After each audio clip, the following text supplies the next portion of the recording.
On the show in Wheelspin, we drive the soon-to-be-launched Renault Kwid. Going in style, we visit the Lamborghini Museum in Sant'Agata. Quicker presents the Quicker Car Guide. And on the road, we drive the Punto Evo to Mandawa.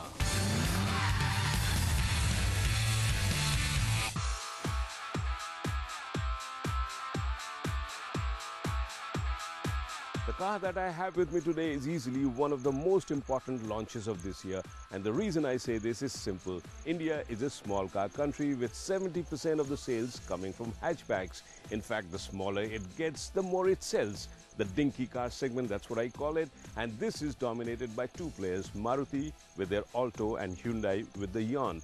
But now it's the ambitious French who have walked into the Japanese and the Korean territory with this car, the Renault Kwid. The Kwid is truly an India-made car built on the express orders of the chairman of the Renault-Nissan Alliance, Carlos Ghosn, who wanted a small car built for a country like India. But the brief was to keep the cost down, or in other words, make it affordable. The other part of the brief was to make this car, unlike the small cars sold here, spacious and good-looking. And looking at the end result, I have to admit that the brief was executed quite well. The Kwid here sits on a brand new platform. Internally, Renault calls it the CFM platform or the Common Family Module platform. Another word, A, was added to it to denote that it's also an affordable platform. A here stands for affordability. Renault, in fact, conceived of this car for the Indian market. They designed the car, they made the car in India, sitting in Chennai, and spent 4 years doing that. In fact, 98% of the components are sourced from India. So in this sense, the Kwid is a totally Indian car, produced for the Indian market, and this is the first market the Kwid will be driven in. Here the car is up for a big test because the Indian market is certainly not one of the easiest markets for the product to prove itself, and the Kwid is now up in the Indian market against rivals which are very well established. So the task for the Kwid is quite cut out.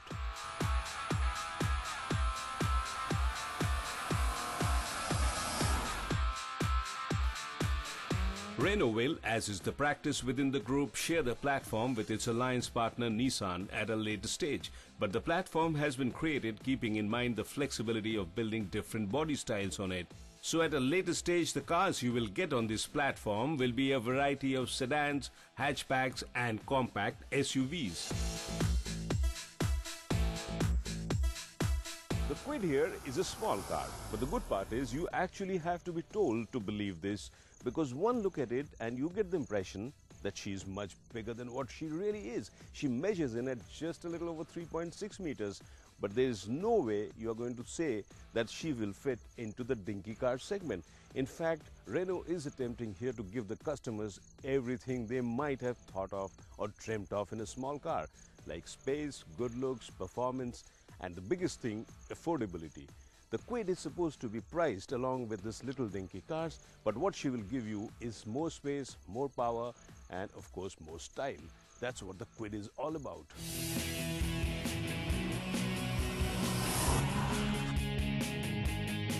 The designers of this car have obviously been inspired by the success of the Duster, as they gave the Kwid a high SUV-like stance and a high ground clearance. Both these things the existing cars in this segment cannot boast of, and this should give the Kwid an edge.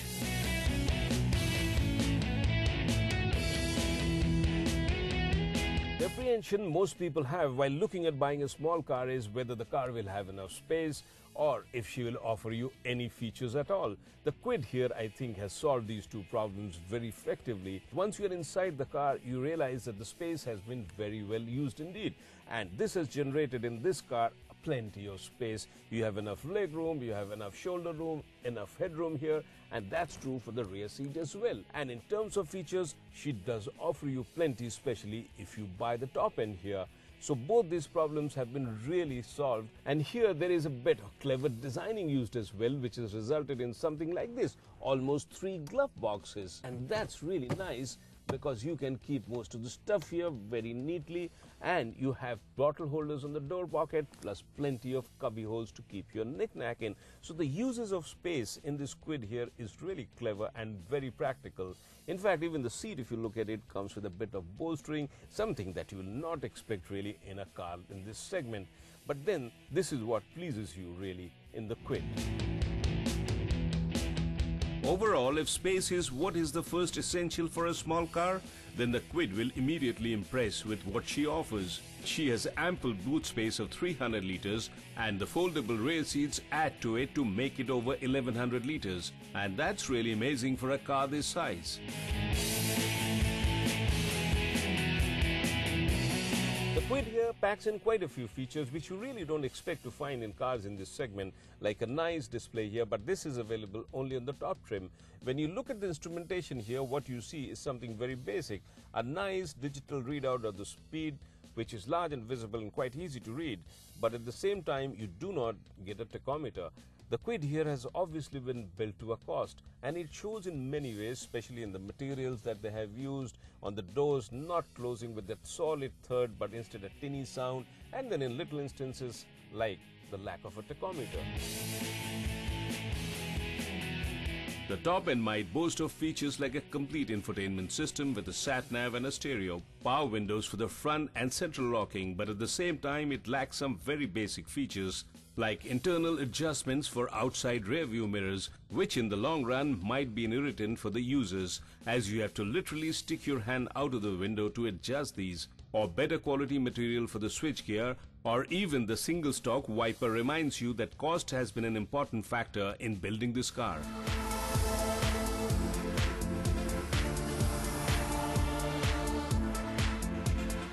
The motor that powers the Kwid is made in Chennai here, and it was developed for this car here, keeping in mind the requirements of a small car. So what you really get here is an engine which is not going to give you flat out power delivery. Instead, it's going to focus on fuel economy, and that's exactly what the Kwid does. According to ARI certification, what you get is over 25 kilometers to a litre. For a small car like this, that's a lot. And the company claims that it is this fuel efficiency of over 25 kilometers to a litre is what makes this Kwid the most fuel efficient petrol car in the country. It's a 0.8 litre 3-cylinder aluminum block petrol engine which gives out 54 PS as peak power. And the moment you start driving this car, you realize that this is certainly not the most refined engine that you have driven. It sounds a bit harsh, the power delivery isn't really linear, and in fact you have to work the gearbox quite a bit to get the juice out of it. This is where the competition will definitely have an edge over this Kwid. We feel better insulation and use of damping material would have brought down the decibel levels inside the cabin, but then keep in mind that this is a city car meant for your regular chores. The 0.8 litre engine initially might sound very sufficient for a car that just weighs in at 660 kgs, and it gives you a very nice healthy power to weight ratio of over 85. But then when you start driving the car, you soon realize that this is not the whole story. In fact, the response from the engine is very lazy. You blip the throttle and you don't find much happening. In fact, you really have to work the gearbox to get the full juice out of it, and that will take some doing, especially if you are stuck in city traffic. And the engine here is mated to a gearbox which is 5-speed and again locally produced here. And I must say the gearbox does the job quite well. Short throws, slots in perfectly, no major complaints there with the gearbox. At this point of time, the company isn't offering an automatic option, so the only option you have got is to keep on working the gearbox.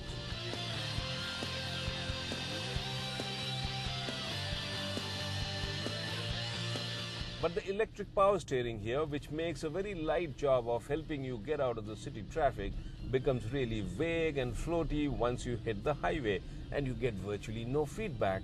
It's something that takes the driving pleasure away.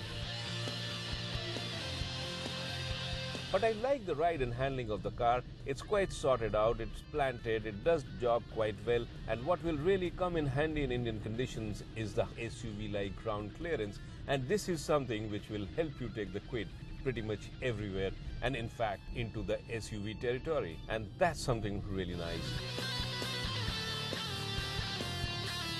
So if you do get to own this Kwid, what you will manage to do is save a lot of money which otherwise would have gone to the oil companies. So overall, if economy is what's on top of your mind here, then this should be the car for you. In terms of active safety, you do not get ABS or EBD or any other feature, but you get a driver's side airbag as an option on the top trim. It does baffle me a bit as to why this option is not available for the base or the mid trim as well.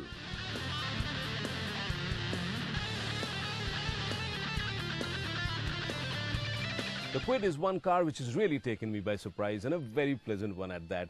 The reason being that she's a small car, but she's really big on space. So if you are someone who never looked at buying a small car because of the constraint of space, will do very well now to have a look at this Kwid. Because I think with the launch of this Kwid here, the space problem in the small car will be solved forever. I think the Kwid will redefine the dynamics of this dinky car segment in India. Okay, the car does have its downsides, it's built to a cost and it shows in some places. The engine could have been punchier, but then these are really small flaws if you look at the overall package. And the grapevine here tells me that this is going to be very competitively priced as well. So overall, I think the package should really work.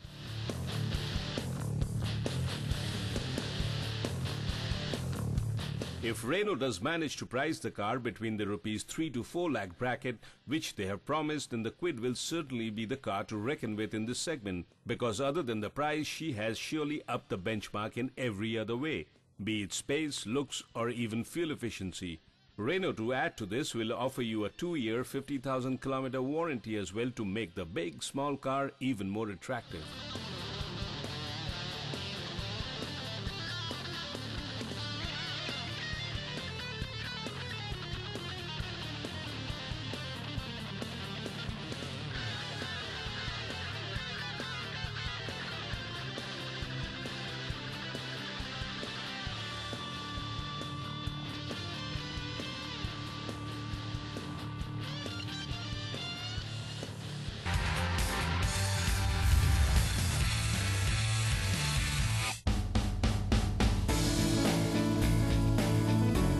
If you are in this part of the world near Bologna, it will be worth your while to come down and make a trip to the Lamborghini Museum in Sant'Agata and get a peek into the history of a car maker which has been rather spectacular in what it offered the world in terms of design. My all-time favorite is, of course, this one, the Miura, born in 1967, designed by Gandini, chassis by Dallara. It's a wonderful piece of work and it's still kept in a pristine condition here in this museum.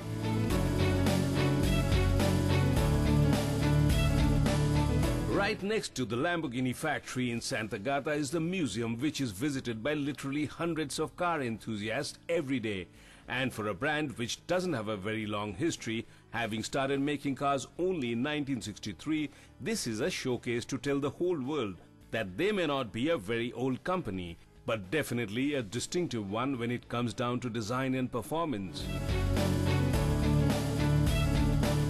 Over time, Lamborghini developed a massive reputation of designing cars which look really nice, look really different, and of course at times spectacular. But if you had gone back in time and seen their first car, which was launched in 1963, you would probably have had an inkling as to what lies in the future. This, in fact, is the first car Lambo ever made and put into production, the 350 GT. And if you look at this, you know this is one beautiful car.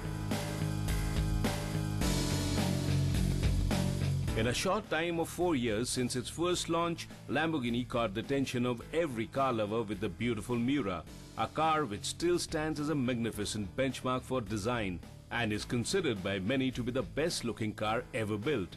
And it is details like the beautiful eyelashes on the front headlamps which make it so. Lamborghini went on to make a more powerful version of the Miura, the SV400, and it is in this the eyelashes were removed, much to the dismay of many. If Lamborghini today is known for their wedgy, angular design, then the car I feel which first really started this design trend is this one, the Countach, launched in 1974.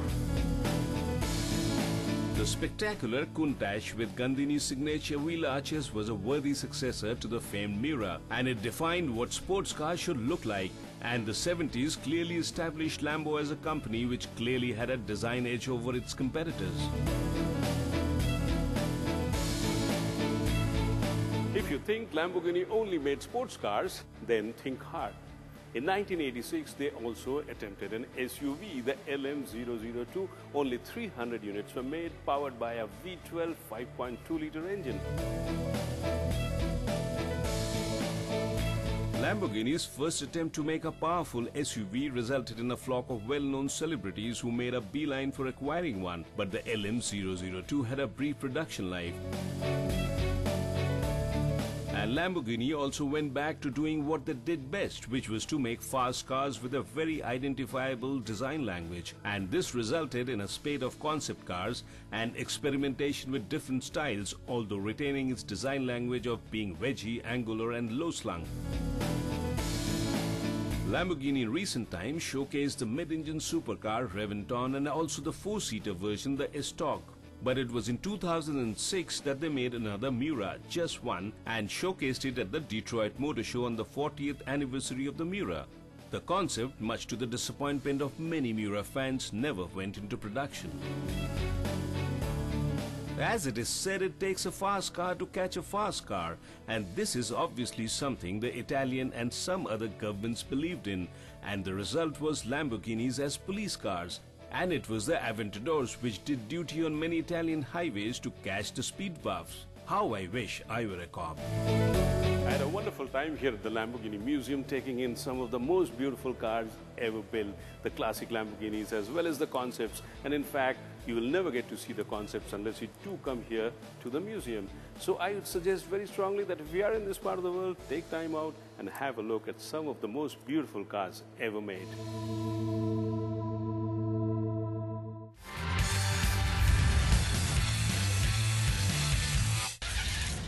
We have a query from Saket Sriram, who lives in Bangalore.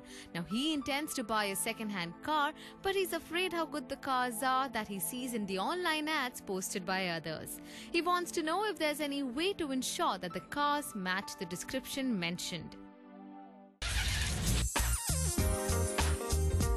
Saket, the place you must go to is Quicker Cars. Search for your dream car from lakhs of listings in a single touch.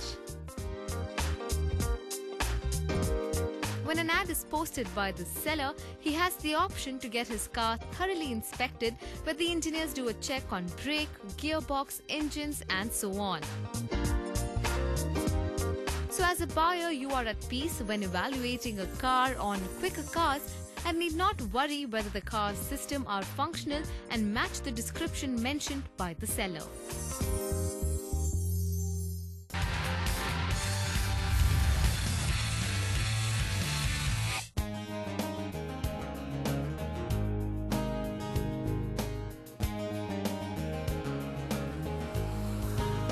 Rajasthan is one of my favorite travel destinations, and in my opinion there's no better way to explore Rajasthan than by driving. And if you caught the show last week, you'd know I'm doing exactly that.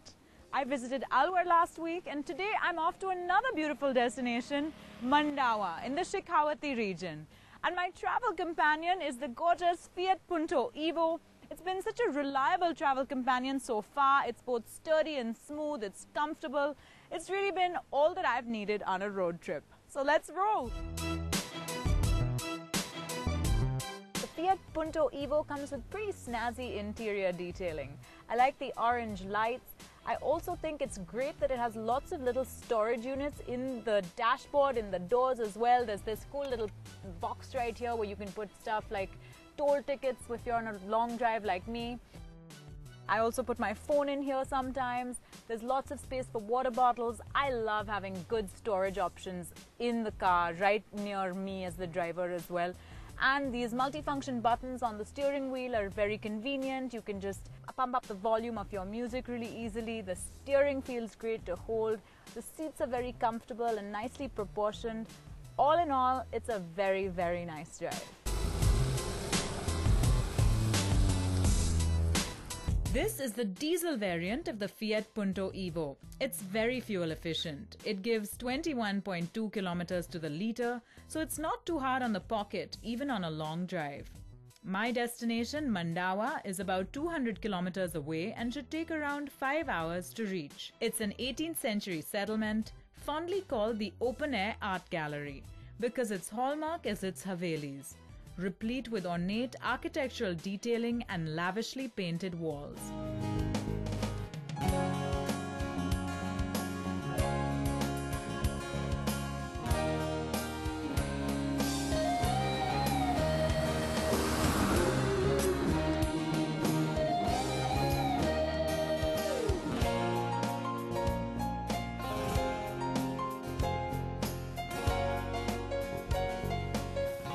My first stop in Mandawa happens to be the first Haveli ever built here. It's the Singhasan Haveli, and it's 200 years old. The doors are so intricately carved, the wood carving work is amazing, as are these very intricate paintings on the walls. They're scenes from Hindu mythology as well as beautiful floral motifs, and you can easily just spend hours appreciating all the details.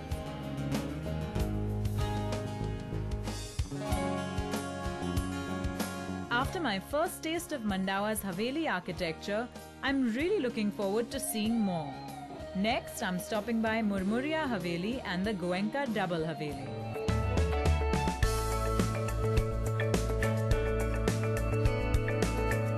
After visiting the Singhasan Haveli, I've come to the Murmuria Haveli.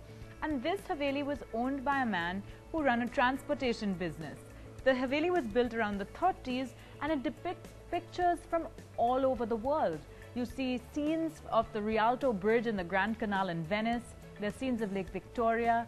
There's scenes of leaders from India's freedom struggle. It's an eclectic mix of Eastern and Western scenes. Really, really beautiful paintings, even though they've faded with light and with time. It's amazing what all you can discover here. Take a look.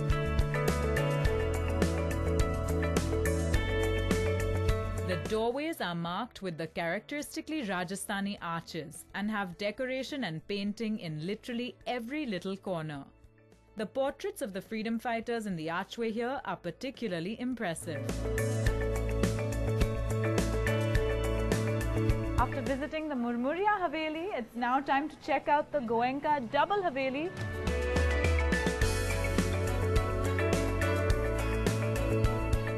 Side wall of the Goenka Double Haveli, and one of my favorite frescoes of all happens to be on this wall. It's that beautiful train there.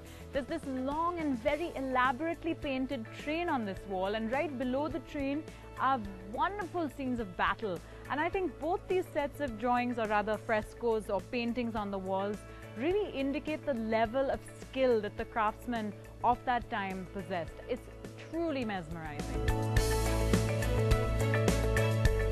Apart from the Havelis, Mandawa's other major attraction is its fort, which is where I'm off to now.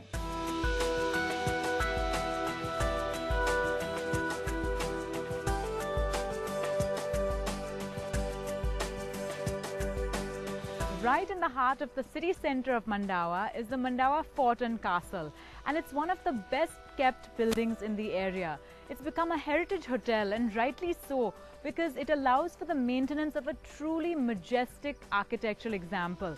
Now, this fort was built in the 1800s, but it resembles the medieval style in its architecture. And you can still see the frescoes as well as the armory that was part of the fort originally. It's all been very, very well kept, and you can get to hear the stories of the fort from the people who work here as well. It's well worth a visit.